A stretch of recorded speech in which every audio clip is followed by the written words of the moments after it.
अभी हम लोग ने देखा थोड़े दिन पहले कि एक आंदोलन हुआ था। एंड लोकतंत्र में मैं ये मानता हूँ कि the two things are important, one is dialogue, second is andolan. The idea is that andolan only happens when dialogue fails. तो कई लोग ऐसे बोलते हैं और कई लोगों का मानना है कि भारत सरकार ने यदि पहले ही डायलॉग कर लिया होता, पहले ही जेन जी से बात कर ली होती, तो देन आंदोलन करने की आवश्यकता नहीं होती। तो इस पे आपका क्या राय है, एक? और दूसरा कि आंदोलन करना खराब है क्या? ये दो प्रश्न है स्टार्ट में सर। आंदोलन भी एक डायलॉग का तरीका है। हम यहां बैठ के बात कर रहे हैं, इसमें समझ में आ गया, ठीक है, नहीं तो हमारा डिबेट चलेगा। आप किसी कठिनाई में हो या मैं किसी कठिनाई में हूं, सुलझाना आपके हाथ में है, मेरे हाथ में, और नहीं हो रहा है तो मैं चिल्लाऊंगा, मैं आपको वहां से लेके आऊंगा, ये पहले करो, अर्जेंट है, ऐसा कहूंगा। डेमोक्रेसी में प्रोटेस्ट भी कॉन्सेंसस बनाने का एक तरीका है। Lot of views come together and a consensus is evolved after discussion. That discussion may happen through dialogue. Due to various reasons, if that thing is not heard, agitation पर जा सकते हैं। लेकिन ये सब करना है to evolve the consensus, not to create divisions. अब जेएनजी की बात है तो अभी जो हुआ है, ग्रीवेंस तो जेन्युइन है। भारत की शिक्षा में बहुत कुछ करने की आवश्यकता है, नहीं हो रहा है, इसलिए बात होती है। तो डायलॉग होना चाहिए।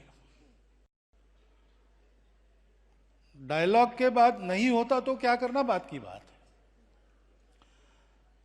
और मेरा अनुभव ऐसा है जेन जी के बारे में, हम लोग जेन जी की आयु में थे तो हमारी पीढ़ी का स्वभाव ऐसा था कि बड़े जो कहते थे वो मान लेते थे, हम क्वेश्चन नहीं करते थे।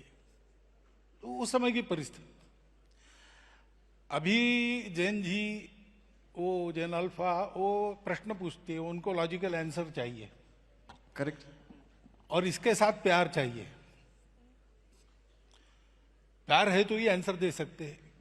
आपका मेरा परिचय नहीं, आपस में कोई संबंध नहीं, और आपने प्रश्न पूछा तो मैं पूछूंगा, तुम कौन होते हो पूछने वाले, ऐसा होगा। लेकिन हम जानते हैं एक दूसरे को, आपस में कुछ संबंध है, तो आपने पूछा तो मैं जवाब दूंगा।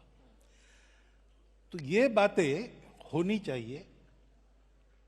डेमोक्रेसी में ये तरीका है। अंग्रेजी में डिबेट कहते हैं, लेकिन हमारे यहां शब्द है शास्त्रार्थ। उसमें वाद और प्रतिवाद नहीं होता है, उसमें पूर्व पक्ष उत्तर पक्ष होता है। तो हम सब पहलुओं को देखते हैं और हर एक का अपना अपना देखने का नजरिया है, तो एक नया डायमेंशन ध्यान में आता है हर सब्जेक्ट का। तो we get so many opinions, even contrary opinions, that together form the total view of the truth. तो ये होना ही चाहिए।